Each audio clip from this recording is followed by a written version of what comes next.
Miss Holloway never blinks, and I swear, last night I saw her peel off her skin. In the quiet, unsuspecting town of Ravenswood, life moves at a slow, predictable pace. The streets are lined with old oak trees, their branches swaying lazily in the autumn breeze. Children ride their bikes without a care, and neighbors greet each other with warm smiles. But everything changes when Miss Holloway, the new substitute teacher, arrives at Westwood Middle School.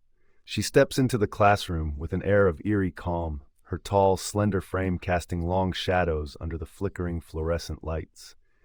Her presence is unsettling. Her smile lingers too long, and her black eyes seem to see more than they should. At first, the students dismiss their unease as mere nervousness around a new teacher. But soon, they realize something is terribly, terribly wrong. Miss Holloway doesn't look like an ordinary person. She is unusually tall, so much so that when she walks into the classroom, it feels as if her presence stretches beyond the shadows. Her eyes are piercing black, too black, like the depths of an endless void, making anyone who dares to look into them feel a creeping sense of unease. But the most unsettling thing about her is her smile. Too wide, too controlled, too unnatural. It doesn't feel like an expression of happiness. Rather, it seems like a mask, carefully placed on her face to appear normal. And behind that mask, there is something terribly wrong lurking in the darkness. When Miss Holloway speaks, her voice is barely above a whisper, soft, delicate, almost as if she's sharing a secret meant only for one person. Yet somehow, it carries across the entire classroom, reaching every corner with an eerie clarity. There is no strain, no effort, yet her words seem to wrap around the students, lingering in the air longer than they should. It isn't loud, but it demands attention in a way that makes the hair on the back of their necks stand up. It feels as if her voice isn't just heard, it's felt, crawling beneath the skin, settling in the bones, and leaving behind a lingering, unshakable chill. What happens next will leave you questioning everything. Watch the video till the end to uncover the truth. And if you love terrifying stories, don't forget to subscribe to Veils of Night for more spine-chilling tales. Ethan, a naturally curious and observant student, is the first to notice that something about Miss Holloway isn't quite right. At first, it's just a feeling, a strange sense of unease whenever she's around. But soon, he begins to see things that others don't. Her fingernails, long and sharp, seem to grow and retract on their own, as if responding to something unseen. Her shadow doesn't always follow her movements. Sometimes it lags behind, stretching unnaturally across the floor, twisting in ways that defy logic. And the most disturbing of all, she never blinks. Not once during the entire lesson.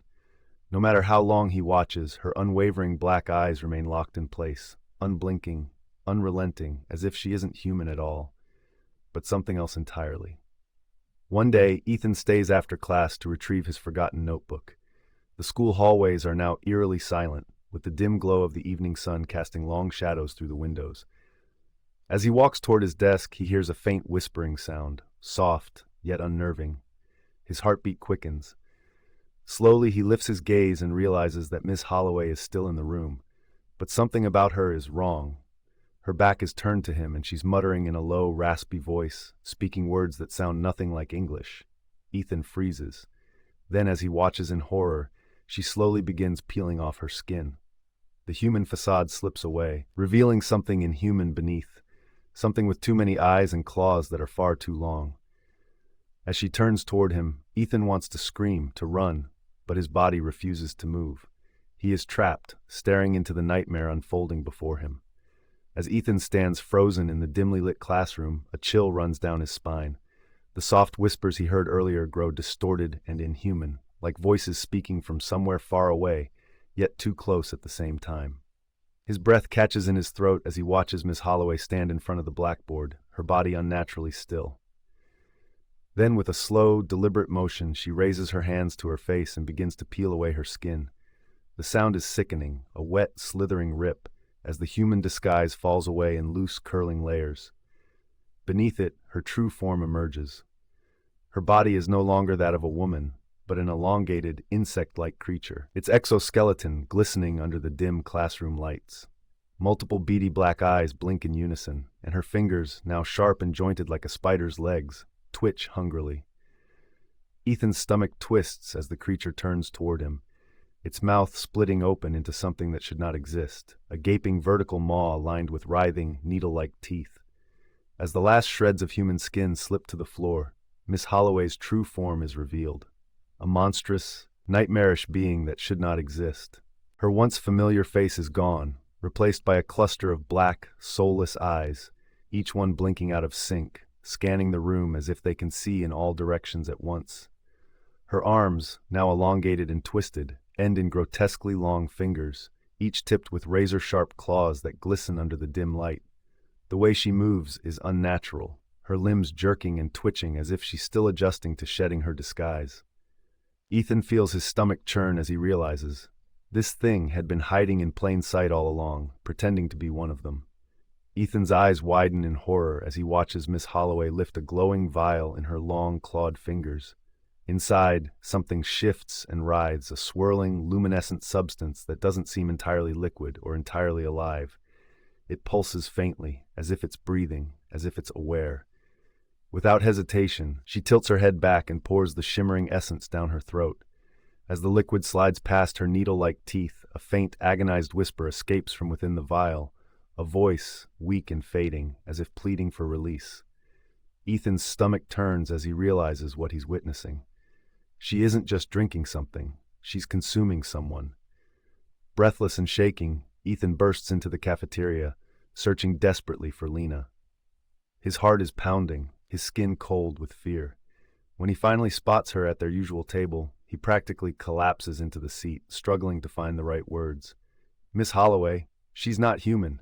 I saw her. She peeled off her skin. She drank something alive." His voice trembles, his hands still shaking from the horror he witnessed. Lena listens, then suddenly bursts into laughter. "Ethan, seriously? You've been watching way too many horror movies." She shakes her head, grinning as she takes a sip of her soda. "Next, you'll tell me she's actually an alien from another planet." Ethan's stomach drops. She doesn't believe him. No one will. But he knows what he saw, and he knows that whatever Miss Holloway is, she's still out there, watching. That night, Ethan sits across from his parents at the dinner table, his appetite completely gone. His hands grip the edge of his chair as he takes a deep breath and finally says it, everything he saw. He tells them about Miss Holloway's peeling skin, her monstrous form, the glowing vial, the whispers. His voice is urgent, filled with desperation, but as soon as he finishes, there's only silence. Then his father sighs and shakes his head. "Ethan, you need to stop letting your imagination run wild. It's just a teacher." His mother smiles reassuringly. "Sweetheart, you've been stressed with school. Maybe lay off the scary books for a while." Ethan stares at them, his stomach twisting. They don't believe him. Just like Lena, just like everyone else will. He wants to scream, to make them understand, but what's the point? To them, it's just a child's overactive imagination. But Ethan knows the truth. Miss Holloway is real, and she's hiding in plain sight. The next morning, Ethan is called to the principal's office.